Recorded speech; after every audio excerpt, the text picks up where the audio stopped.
Hello, I'm Dustin Twyman, and welcome to our very first episode of Broadband Connect. It's going to be a video series talking about the business and technical challenges faced by fiber operators today. In each session, we'll dive into a relevant topic with an industry professional to help you determine how to navigate the seas of broadband network evolution. As for me, I am a senior solutions architect here at Harmonic and your host for Broadband Connect. Okay, I know what you're thinking. Sales pitch, right? I assure you that our goal is to provide unbiased, useful information to help you make sense of an evolving broadband access industry. Our show today is a great example of that. We will be talking about open access, also known as neutral networks, where a single network infrastructure is shared by multiple service providers who essentially lease their capacity from the network operator. Joining me is Rodrigo Plaza from Stechs, a provider of leading-edge access technologies. The company is based in Buenos Aires, Argentina, but is now looking for growth opportunities in North America. As a commercial director at Stechs, Rodrigo focuses on OSS solutions for the automation, fulfillment, and assurance for fiber to the home, HFC, and Wi-Fi networks.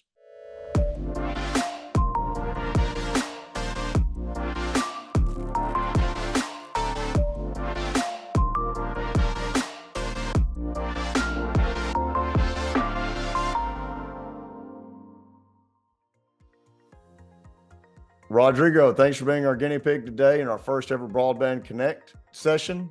You're a brave man. Thanks for being here with us. Thank you for the invitation. Okay, well, let's get right into it. So why do you think it's taking longer for open access to become more popular in the US than it is in Latin America and in Europe? Well, it's a good point. Actually, the trailblazer of the network sharing model was the European market.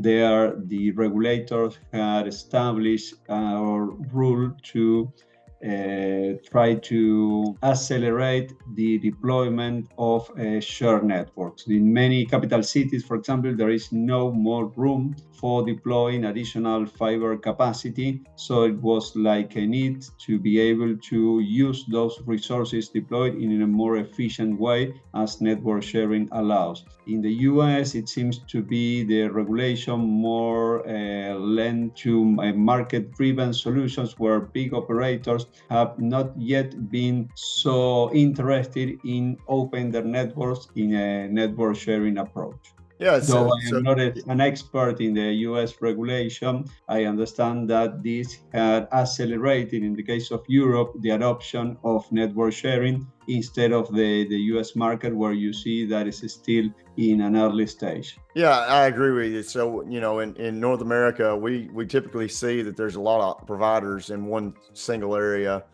Sometimes it's even as many as 7 or 8, which, we know that drives the revenue cost down. And in those aspects, I believe that open access may be more beneficial to operators in that particular environment because it may help with the cost associated, for revenue. So yeah, exactly. When you deploy a network, what you like is to have a very high utilization. Okay, you had invested in infrastructure as an operator, you want it to be used at its maximum capacity.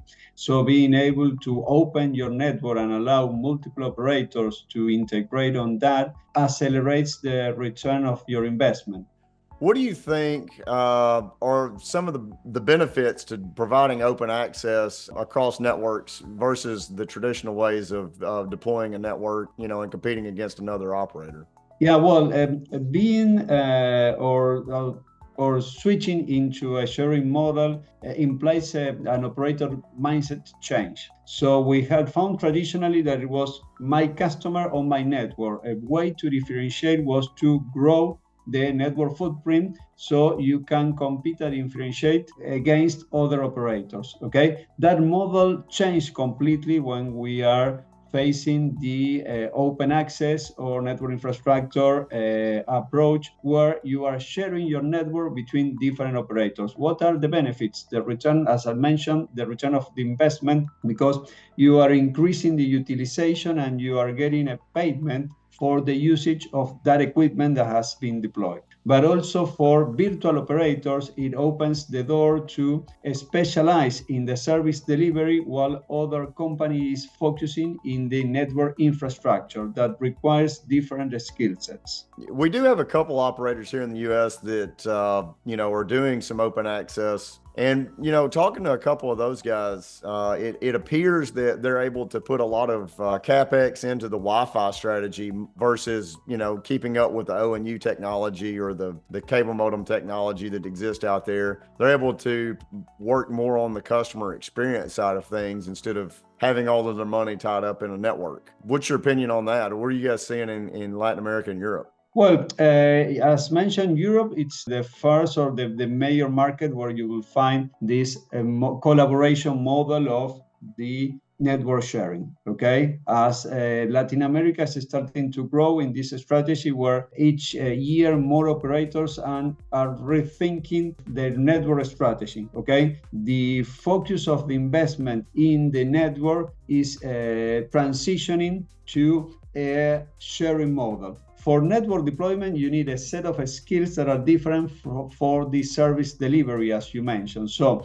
this kind of new organization in terms of the internal operator allows them to be able to deliver new and evolved services when you are focusing on the service delivery, and it allows you to focus on the infrastructure building, maintenance, and network quality when you are focused as a network provider. On that topic, are there specific use cases that typically are involved with open access? Do they lean one way or the other?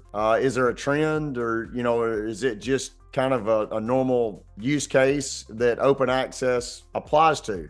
Well, yeah, you will find some operators that have divided and they had actually sell their networks, open the door for investment firms to get into the telecommunications market. So that will be a kind of a line of a strategy. Other vertically integrated operators that are dividing their company to be focused on the services and on the network to allow additional virtual operators to interact with. So there is no a single strategy when you want to go into the open access model. Either you are coming from a vertically integrated operator and are thinking or rethinking your strategy to diversify, or you are directly focusing on the services and you are selling your network as an active that opens the door for new entrants to come player. Open access for North America, I know a lot of operators have probably reviewed that aspect of how to build a network. What are some of the technical challenges and potential drawbacks to building an open access network with an enterprise model or just a smaller company? What are some of those challenges that they're going to face when they look at trying to deploy something?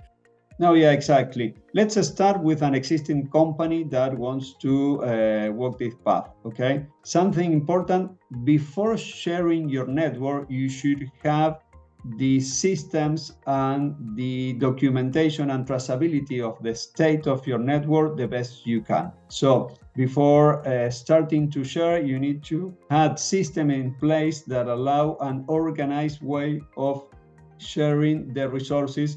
In terms of FTTH, you are going to share OLT capacity and you're going to share your ODM NAP ports. This needs to be organized and standardized to be able to be offered to other operators. Okay, sometimes it's challenging, even when you are a single operator, to have every process in place and the systems required to have that smooth running. Okay, but that is critical to be able for an operator to offer the network, okay? When you are starting from zero as a network infrastructure provider, that will be easier because your focus is gonna be sharing the network. So you are going to need a flexible framework that allows multiple operators to share your infrastructure, okay? Once you start this process, you want as many as possible to be using your network infrastructure. Open access is a little different than a traditional, an owner-operator environment. Are there any really limitations or features that are missing from open access that operators are using today, which dedicated services or voice services or anything like that? Are there any nuances that they need to be aware of that they may not be able to service using an open access network? Actually, I don't think that there is a limitation in the services that can be offered in an open access network. But again, it's going to be critical to have detailed documentation in the usage of the CDO ports, for example. That is something that you need to have properly documented and have a proper process and system that allows you to check the prefactibility before reserving a CDO port, okay? And having the complete process to then the virtual operator move that port that is in a reserve state to an active state, or then if you need to move one customer from one port to the other, you need to consider there is a single infrastructure that is administered by different entities when you are working in the share model. When we're talking about open access, how many operators can exist on an open access network? Obviously, there's one company that normally controls the network itself, but is there any limitations to how many operators can serve a customer inside an open access network? Well, actually, I hadn't seen yet a limitation. Usually, what we're seeing in Latin America, when you start to deploy an open access network, initially you will have a first virtual operator that is going to be the one that you make the agreement, but you don't want to stop there, okay? Once you deployed and had all your systems in place for network sharing, you want to add the most virtual operators you can, because that is going to, on one hand, improve the return of your investment. You're going to increase your network utilization until the maximum capacity. If you get proper systems and process, you will be able to expand your network to align with the demand that the virtual operators are going to bring on board. When you're talking about how many operators that you can bring on board, that's really going to drive some key benefits for the customer. Am I wrong in that? I mean, I think they're going to get more flexibility. Financially, it's going to be a benefit for them as well. Can you elaborate to what's happening in Latin America and Europe for the customers themselves? Well, yeah, for the end customer, it allows to have more options to choose from. From the virtual operator, it will allow to change their cash flow, as they are going to be renting network capacity instead of doing a high investment upfront in terms of CapEx. And from the infrastructure provider, it's going to accelerate the return of investment and allow it to focus on network deployment instead of the service delivery. In summary, I see benefits for the three stakeholders in this relationship: the infrastructure provider, the virtual operator, and the end customer, that is going to have more options, but also is going to be able to choose in, for example, less dense areas that are not so tempting for operators to deploy network. Okay, so let's have a single network well engineered to deliver service in less dense areas that many virtual operators can take advantage from. On that topic, based upon the technologies that are becoming available today, I would assume that makes open access even easier, right? Because we're in North America today, XGS, GPON's prevalent, pretty prevalent, but everybody's moving to XGS. We're already getting conversations about 25 gig and 50 gig. I would assume that makes that open access model even more attractive. Yeah, and I would say that something that we still would see some room for growth is in the deployment of virtualization network functions and automation into the network. So I believe that in the following years, at least we will see in Latin America an increase in penetration of virtualization access models and the automation cycles that allows networks to grow and heal more dynamically via automation. Okay, Rodrigo, as far as standardizations, when it comes to, on the DOCSIS side of things, we've got Cable Labs. On the fiber side, PON side of things, we've got Broadband Forum is very heavily invested in that now. What are your takes? Are there standardization models that operators have to follow to build an open access? And does it apply just to PON, or can it be used in the DOCSIS side of the house too?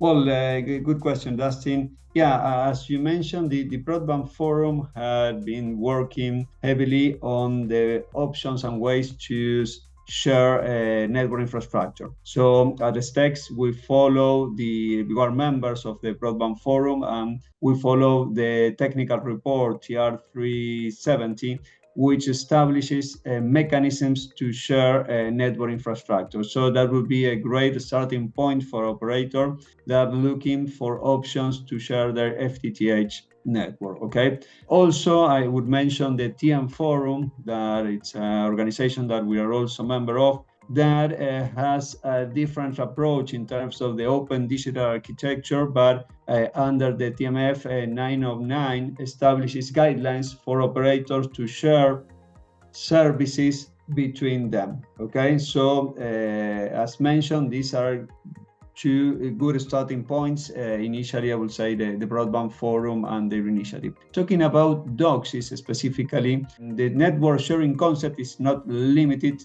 to FTTH network. Though the Broadband Forum focuses in DSL initially and then PON technology, DOCSIS networks can be shared. We see much less cases in Latin America compared to FTTH, but there is no real limitation in the possibility to share DOCSIS infrastructure between different operators. And at least in Latin America, we still see a lot of DOCSIS penetration years to come before being migrating into FTTH.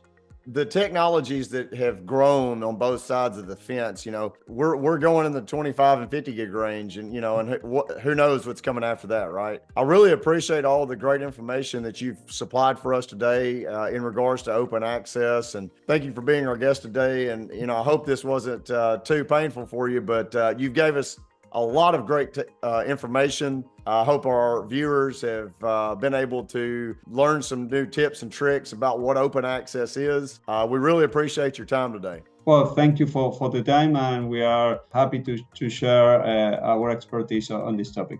Let us know what you think of today's show. If you have a topic for future episodes, please send an email to broadbandconnect@harmonicinc.com. Thanks for joining us today, and we look forward to seeing you again on the next episode of Broadband Connect. Until next time.